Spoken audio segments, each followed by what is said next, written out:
कि आप सब लोगों ने जिस तरह से 2014 में आशीर्वाद दिया था, हमने ईमानदारी से आप सभी लोगों की सेवा करने का भरपूर प्रयास किया, मुझको आशीर्वाद दिया था। हम आप सब लोगों से फिर से एक बार आशीर्वाद के लिए आग्रह करने के लिए आए हैं। आपने आशीर्वाद उस वक्त दिया, प्रधानमंत्री जी की कृपा से मेरे हाथ में ताकत आई, केंद्रीय विद्यालय से संबंध विभाग का मैं मंत्री बना, अपने लोकसभा क्षेत्र के 7-8 हजार बच्चों का देश के विभिन्न केंद्रीय विद्यालयों में नामांकन हमने कराया। यह ताकत किसने दी? उपेंद्र कुशवाहा के हाथ में यह ताकत आदरणीय प्रधानमंत्री नरेंद्र मोदी जी ने दी। इस बात के लिए भी हम इनका अभिनंदन करते हैं। कई केंद्रीय विद्यालयों को स्वीकृति मिली, यह ताकत उपेंद्र कुशवाहा के हाथ में आदरणीय प्रधानमंत्री श्री नरेंद्र मोदी जी ने दी। इस बात के लिए भी हम इनका अभिनंदन करते हैं, स्वागत करते हैं। डालमिया नगर का एक बड़ा इशू बहुत पहले से अपने यहाँ है। डालमिया नगर कभी इंडस्ट्रीज का बहुत बड़ा हब हुआ करता था।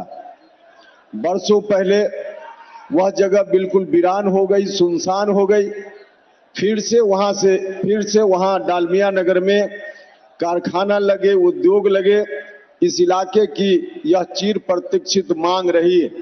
आप सब लोगों ने 2014 में आशीर्वाद दिया, हमने इस विषय पर ध्यान देना शुरू किया और उस वक्त जानकारी मिली कि रेलवे एक कारखाना यहां खोलना चाहती है, उसका प्रस्ताव रेलवे की ओर से है। हमने कोशिश की कि रेलवे का प्रस्ताव है तो आखिर बन क्यों नहीं रहा। जो जानकारी मिली उस जानकारी के आधार पर कई तरह की बाधाएं थी। धीरे धीरे उन तमाम बाधाओं को हमने दूर किया और उन बाधाओं को दूर करते हुए एक स्थिति बनी अंत में आकर कि सभी बाधाओं को दूर करने के बाद शिलान्यास का समय आया। शिलान्यास होता उसके पहले कार्यकाल लगभग समाप्त हो गया, तो शिलान्यास उस वक्त नहीं हो पाया। लेकिन शिलान्यास तक उसकी स्थिति लाने की ताकत किसने दी?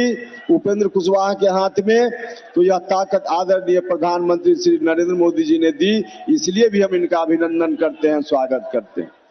और हम आप सब लोगों से हाथ जोड़कर आग्रह करते हैं कि आप सब लोगों ने जिस तरह से 2014 में आशीर्वाद दिया था, हमने ईमानदारी से आप सभी लोगों की सेवा करने का भरपूर प्रयास किया। इस बार भी आप सब लोग मिलकर एक बार उपेंद्र कुशवाहा को आशीर्वाद दीजिए। जो काम उस समय पेंडिंग रह गया, डालमिया नगर में रेल कारखाना लगे सहित और भी कई सिंचाई की बड़ी बड़ी परियोजनाएं यहां लंबित हैं और भी कई इस तरह का काम है जिसको करने की जरूरत है।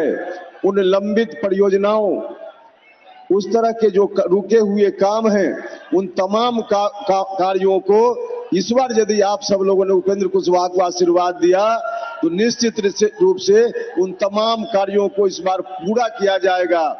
डालमिया नगर का रेल कारखाना न सिर्फ शिलान्यास होगा, न सिर्फ उसका शिलान्यास होगा, बल्कि उसका शिलान्यास और उद्घाटन भी इसी कार्यकाल में होगा।